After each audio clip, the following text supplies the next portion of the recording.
जय हिंद। नमस्कार फ्रेंड्स, ज्योति क्लासेस में आप सभी का एक बार फिर से स्वागत है।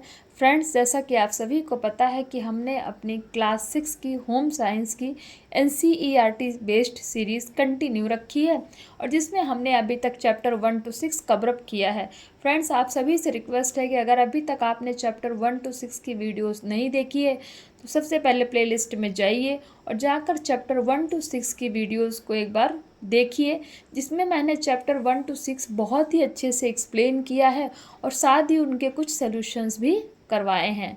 तो फ्रेंड्स, आप सभी से रिक्वेस्ट है कि आप जा कर के प्लेलिस्ट में चैप्टर 1 to 6 की वीडियोस एक बार अवश्य देखिए। तो चलिए फ्रेंड्स, शुरू करते हैं आज की क्लास।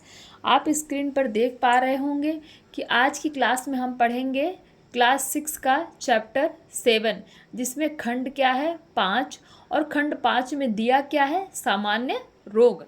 तो इसमें हम डिस्कस करेंगे फ्रेंड्स सामान्य रोग के क्या कारण हैं तथा उससे बचाव के क्या उपाय हैं। तो फ्रेंड्स, आज हम डिस्कस करेंगे आज की क्लास में ये टॉपिक। तो सबसे पहले आज का टॉपिक डिस्कस करने से पहले हम एक बार अपने प्रीवियस क्लास में हमने क्या कर रखा है उसका फटाफट क्विक रिवीजन ले लेते हैं, जिससे कि हम आगे का तो पढ़ें और पीछे का भूले नहीं।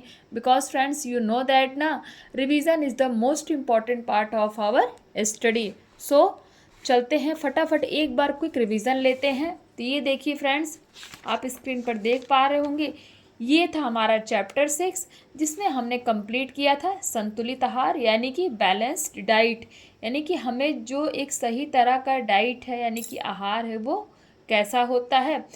तो उसमें हमने पढ़ा था संतुलित आहार का अर्थ, जिसमें हमने था संतुलित आहार में क्या पाया जाता है, कार्बोहाइड्रेट्स, प्रोटीन, वसा, खनिज, विटामिन तथा जल।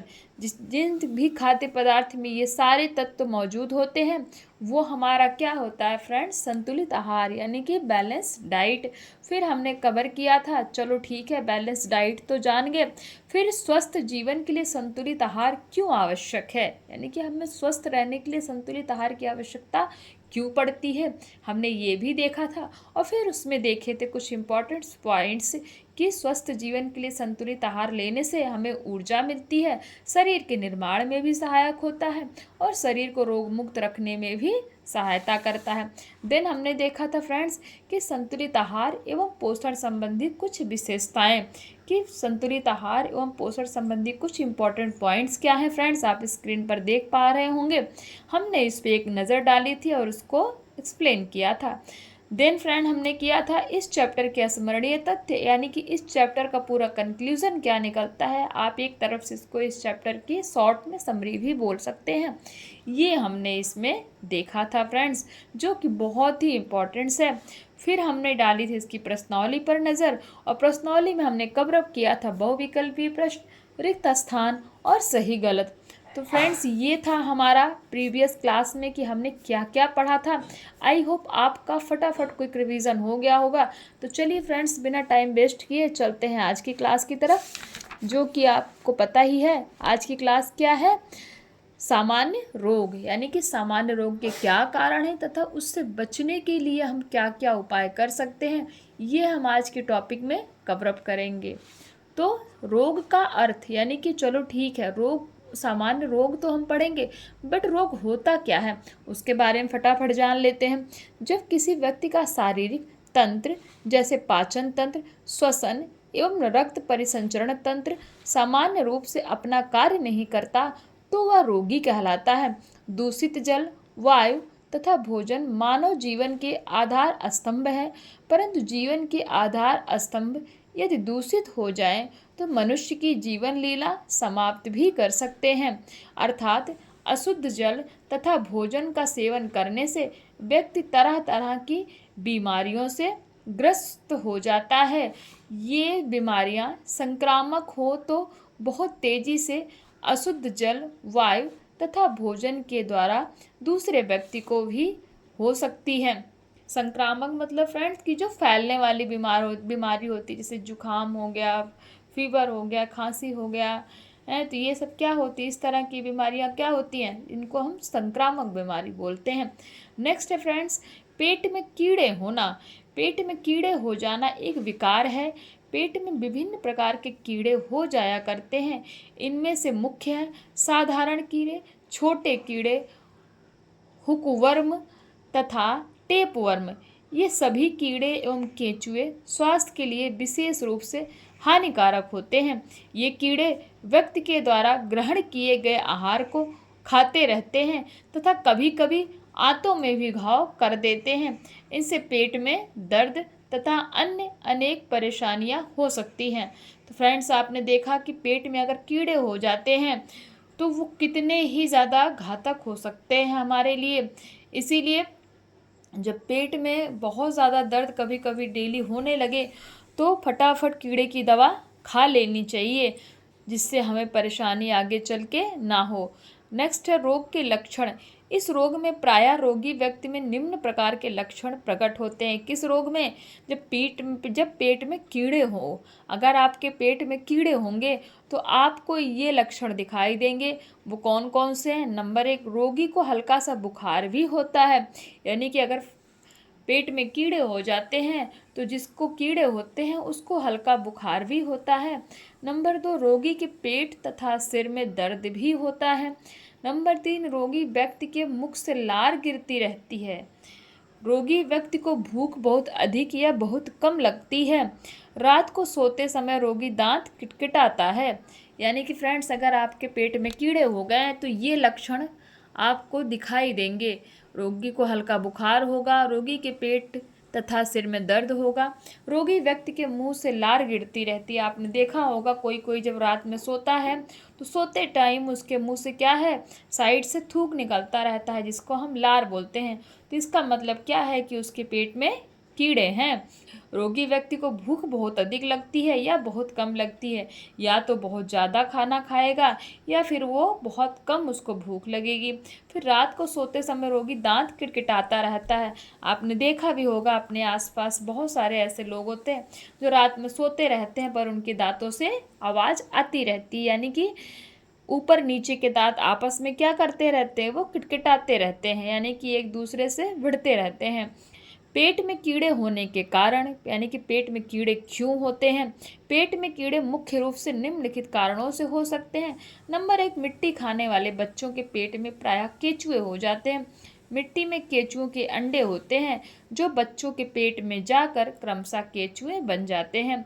कुछ लोग कच्ची सब्जियां खाते हैं, उनके पेट में कच्ची सब्जियों के माध्यम से कीड़े पेट में पहुंच जाते हैं। नंबर 3, मांस, विशेष रूप से सूअर का खाने से भी एक विशेष प्रकार के कीड़े व्यक्ति के पेट में हो जाते हैं। नंबर 4, कच्ची भूमि या खेत में नंगे पैर घूमने से भी पैरों के माध्यम से केंचुए के अंडे शरीर में प्रवेश कर सकते हैं तथा शरीर में प्रवेश करके उनकी वृद्धि हो सकती है। नंबर 5, हाथ के गंदे नाखूनों के माध्यम से भी गंदगी के साथ कीड़े पेट में पहुंच जाते हैं। तो फ्रेंड्स, ये आपने देखा कि पेट में कीड़े होने के क्या लक्षण हैं, यानी कि जब किसी व्यक्ति को पेट में कीड़े हो जाते हैं तो वो उसके कौन कौन से सिम्टम्स दिखाई देते हैं, यानी कि कौन कौन से लक्षण दिखाई देते हैं। फिर हमने लक्षण पढ़ा, फिर हमने देखा कि पेट में कीड़े होने के कौन कौन से कारण हो सकते हैं। तो ये हमने कुछ उसके कारण देखे। तो फ्रेंड्स, आई होप आपको ये अच्छे से समझ में आया होगा। नेक्स्ट चलते हैं बचाव के उपाय, यानी कि पेट में कीड़े होने के कारण तो हम जान गए, लेकिन हम पेट में कीड़े ना हो इससे किस तरह बचा जा सकता है, ये आप देख सकते हैं। नंबर 1, बच्चों को सदैव मिट्टी खाने से रोकना चाहिए। कि छोटे छोटे बच्चे होते हैं ना, आपने देखा हो ज़मीन पर बैठे हैं, दीवार से निकाल कर कहीं ना कहीं से मिट्टी खाते रहते हैं क्योंकि उनकी मिट्टी खाने की आदत होती है। नंबर 2, कच्ची सब्जियों, मूली, गाजर आदि को सदैव अच्छी तरह से धोकर ही खाना चाहिए। कई लोग होते हैं गाजर लेकर के आए, डायरेक्ट उठा लिया और खाने लगे। नहीं, ऐसा नहीं होना चाहिए, हमेशा उनको धोकर ही खाना चाहिए। यदि मांस खाना हो तो उसे उच्च ताप पर ही पका कर खाना चाहिए, यानी कि बहुत ही हाई फ्लेम पे करके जो है मांस को पकाना चाहिए और तभी खाना चाहिए। कच्ची भूमि या खेत आदि में नंगे पैर नहीं घूमना चाहिए। शौच के उपरांत हाथ साबुन से अच्छी तरह से धोने चाहिए, यानी कि जब भी आप टॉयलेट या वॉशरूम जाते हैं तो आप पक्का आप हाथ धोते ही धोते हैं, पर हाथ को अच्छी तरह साबुन से धोना चाहिए, ना कि पानी से ही धो लीजिए। ऐसा नहीं करना चाहिए, क्योंकि ऐसा करने से जो जर्म्स होते हैं वो अच्छी तरह निकलते नहीं। नंबर 6, बच्चों के नाखून समय समय पर काटते रहने चाहिए, यानी कि बच्चों के नाखून बड़े नहीं होने देना चाहिए, उनको देख रेख करनी चाहिए, और जैसे ही थोड़े से भी वो बड़े होते हैं ना तो उनको काट देना चाहिए। उससे क्या होता है कि जब नाखून साफ रहेगा तो गंदगी हाथ के माध्यम से पेट में नहीं जाएगी। नंबर 7, पानी सदैव उबाल कर ठंडा करके पीना चाहिए, जिससे जल की अशुद्धियों से बचाव हो सके। फ्रेंड्स, कभी भी सादा नल से पानी नहीं पीना चाहिए। पहले का टाइम अलग था, क्योंकि ज़मीन से सीधा पानी आता था, वो पानी एकदम शुद्ध होता था। पर फ्रेंड्स, अभी ऐसा नहीं है, अभी पानी में भी शुद्धता नहीं पाई जाती। इसलिए पानी जब भी पीना हो तो उसे उबाल कर ठंडा करके पिए, या तो अगर आप चाहें तो आरओ का भी पानी पी सकते हैं। आरओ का पानी उतना फ़ायदेमंद नहीं होता, हाँ हमें कीटाणुओं से ज़रूर बचाता है, बट सबसे ज़्यादा फ़ायदेमंद पानी कौन सा होता है कि आप सबसे पहले उसको बॉयल कर लें जब भी आपको पानी पीना है, और बॉयल करके उसको ठंडा करके फिर पिएं, क्योंकि वो पानी बहुत ही शुद्ध हो जाता है। दूसरा रोग कौन सा है? पेचिस। पेचिस क्या होता है? यह दूषित भोजन एवं दूषित जल द्वारा फैलने वाला अत्यंत संक्रामक रोग होता है।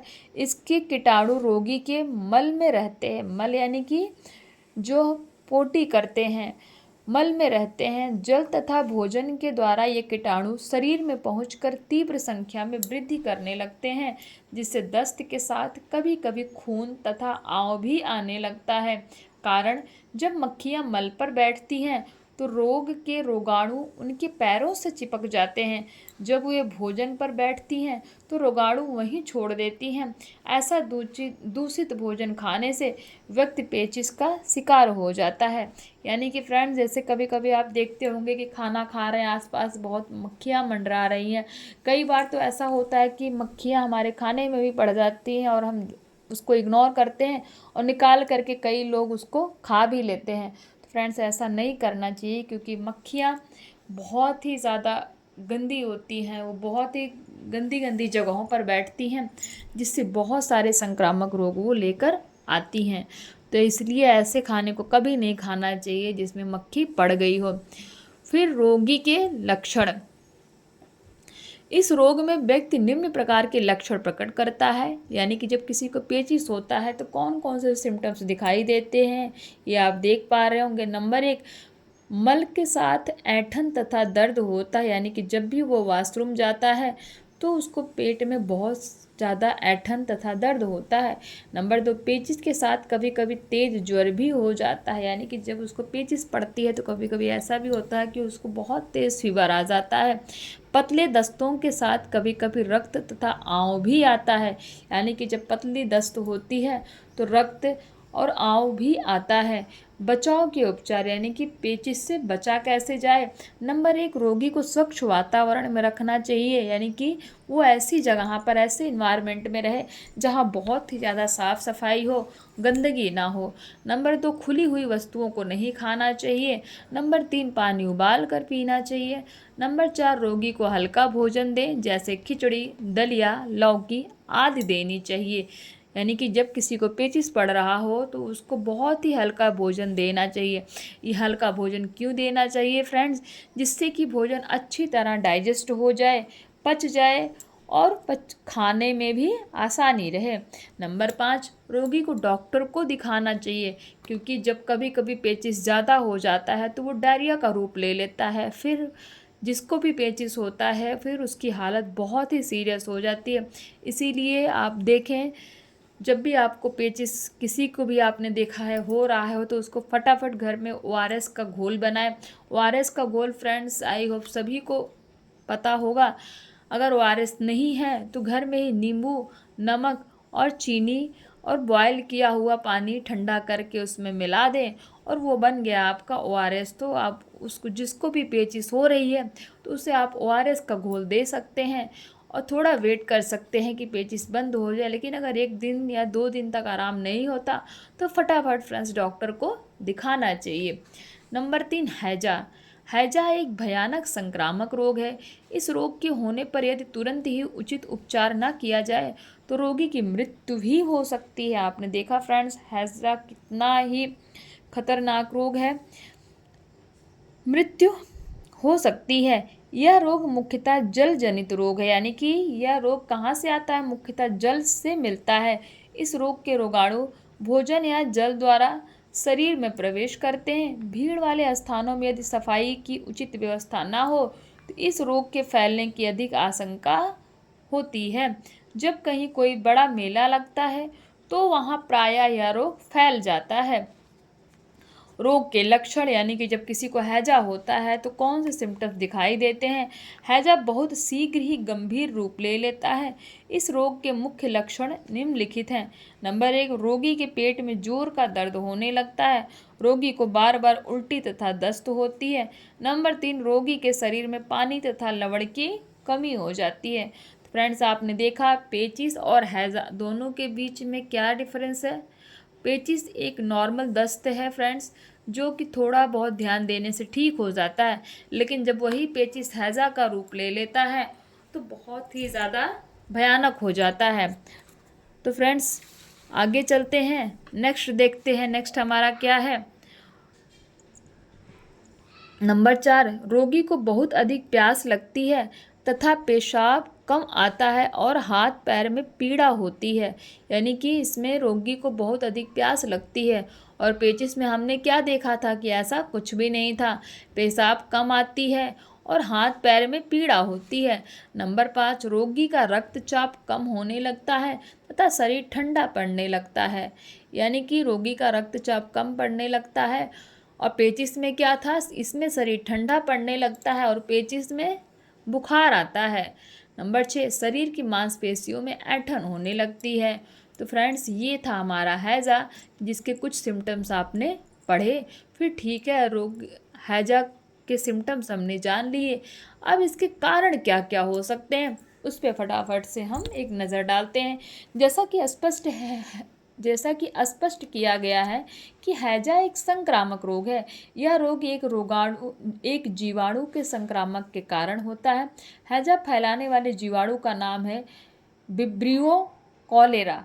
यानी कि हैजा जिस रोगाणु से फैलता है, यानी कि जिस जीवाणु से फैलता है, उस जीवाणु का नाम क्या है फ्रेंड्स, विब्रियो कॉलेरा। यानी कि विब्रियो कॉलेरा बहुत ही इम्पोर्टेंट पॉइंट है।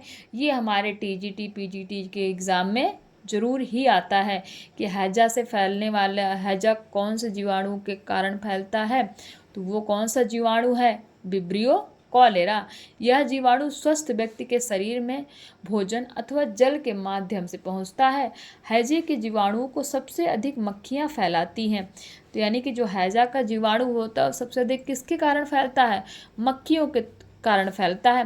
रोगी व्यक्ति की मल एवं उल्टी आदि में हैजे के असंख्य जीवाणु होते हैं। जब मक्खियां इन पर बैठती हैं तो उनके पैरों तथा परों पर हैजे के असंख्य जीवाणु चिपक जाते हैं। इसके बाद यही मक्खियां हमारे खाद्य पदार्थों पर, जब कोई स्वस्थ व्यक्ति खाता या पीता है तो उस व्यक्ति के शरीर में हैजे के जीवाणु भी प्रवेश कर जाते हैं। शरीर में पहुंचकर इन जीवाणुओं की बहुत तेजी से वृद्धि होती है तथा शीघ्र ही हैजे के लक्षण प्रकट होने लगते हैं। तो फ्रेंड्स, आपने देख लिया कि हैजे जिस रोगी को, यानी कि जिस व्यक्ति को हैजा रोग हो रखा है, उसके क्या लक्षण हैं, फिर उसके बाद उसके कारण क्या हैं, कि वो किस कारण से होता है, ये हमने जान लिया। अब देखेंगे कि सब कुछ ठीक है, लक्षण देख लिया, कारण देख लिया, अब इस रोग से बचाव कैसे किया जा सकता है फ्रेंड्स, उसको देखते हैं। रोग से बचाव के उपाय। हैजा एक भयंकर रोग है, इसका उपचार कुछ कठिन होता है, अतः इससे बचाव के उपाय करना अधिक आवश्यक है। हैजे से बचाव के लिए निम्नलिखित उपाय किए जाने चाहिए। नंबर 1, हैजे के रोगी को अन्य स्वस्थ व्यक्ति से अलग रखना चाहिए। यानी कि जिस भी व्यक्ति को हैजा हो गया है वो उनको लोगों के साथ नहीं रखना चाहिए, एक अलग कमरे में आइसोलेट करके रखना चाहिए। हैजे से बचने के लिए मक्खियों से बचना अति आवश्यक है, अतः मक्खियों से बचाव के सभी उपाय किए जाने चाहिए। यानी कि आपको पता ही फ्रेंड्स, हैजा जो है मक्खियों से फैलता है, यानी कि हैजा के जो जीवाणु हैं, जीवाणु कौन से हैं, ब्रिबियो कॉलेरा, वो किससे फैलते हैं, मक्खियों से ज़्यादातर फैलते हैं। तो इसलिए हैजे से बचने के लिए मक्खियों से बचना अति आवश्यक है। नंबर 3, खाने पीने की सभी वस्तुओं को ढककर रखना चाहिए। नंबर 4, हैजे से बचाव का टीका अवश्य लगवा लेना चाहिए। नंबर 5, रोग के फैलने पर बाजार में बिकने वाली बर्फ, सोडा वाटर तथा आइसक्रीम आदि बिल्कुल नहीं खाने पीने चाहिए।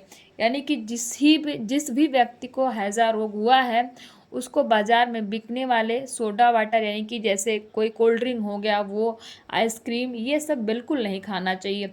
हैजे के रोगी के मल मूत्र ववन आदि को मिट्टी के बर्तन में डालकर ज़मीन में गाड़ देना चाहिए। इससे रोग को अधिक फैलने से रोका जा सकता है। नंबर 7, हैजा फैलने के दिनों में जल सदैव उबाल कर ही पीना चाहिए। तो फ्रेंड्स नंबर 6 क्या था, हैजे के रोगी के मलमूत्र वमन आदि, मलमूत्र वमन यानी कि जो वो उल्टी करता है उसको मिट्टी के बर्तन में डालकर ज़मीन में गाड़ देना चाहिए। क्योंकि फ्रेंड्स आपको पता है कि हैजा एक संक्रामक यानी कि फैलने वाला बीमारी है, तो इसलिए इससे रोग को अधिक फैलने से रोका जा सकता है। नंबर 7, हैजा फैलने के दिनों में जल सदैव उबाल कर ही पीना चाहिए। चलिए फ्रेंड्स, नॉर्मल तो आप भले ही नॉर्मल, चलो नॉर्मल टाइम आप जब ठीक हैं या फिर जो भी व्यक्ति सही है वो नॉर्मल जल भी पी सकता है, आरओ का पी लिया या फिर जो भी उसके घर में नल लगा हुआ है या फिर जैसा भी है ले सकता है। बट अगर हैजा किसी को हो रखा है तो उसको बिल्कुल भी नॉर्मल जल नहीं लेना चाहिए। उसको हमेशा पानी को क्या करना है, उबाल कर ठंडा करके और हो सके तो छन्नी से या स्ट्रेनर से छान कर उसको पीना चाहिए, जिससे कि पानी एकदम शुद्ध हो जाता है। तो आई होप फ्रेंड्स ये चैप्टर आपको अच्छे से क्लियर होगा। कोई भी ऐसा वर्ड हो जिसको आपको समझ में ना आया हो तो आप कमेंट के माध्यम से ज़रूर हमें बताइए, मैं उसको भी आपका क्लियर करने की कोशिश करूँगी। तो फ्रेंड्स ये था हमारा चैप्टर 7, जिसमें हमने जाने कुछ रोग, फिर उसके कारण, फिर उससे बचने के उपाय। तो बहुत ही इंटरेस्टिंग चैप्टर था फ्रेंड्स। आज के लिए बस इतना ही। नेक्स्ट क्लास में हम इसके स्मरणीय तथ्य करेंगे, फिर हमेशा की तरह इसकी प्रश्नावली पर नज़र डालेंगे। तो फ्रेंड्स आज के लिए बस इतना ही, क्योंकि आज थोड़ा वीडियो बड़ी हो गई क्योंकि चैप्टर थोड़ा सा बड़ा था फ्रेंड्स। तो आई होप आप एक बार ज़रूर इसको देखेंगे और देखिए, अगर आपको समझ में आता है तो हमारे साथ जुड़े रहिए, और नहीं समझ में आता है फ्रेंड्स तो भी चला के छोड़ दीजिए, क्या ही जाता है, क्योंकि कुछ ना कुछ तो माइंड में जाएगा ही जाएगा। चलिए आज के लिए बस इतना ही, मिलते हैं नेक्स्ट क्लास में, तब तक के लिए जय हिंद, नमस्कार।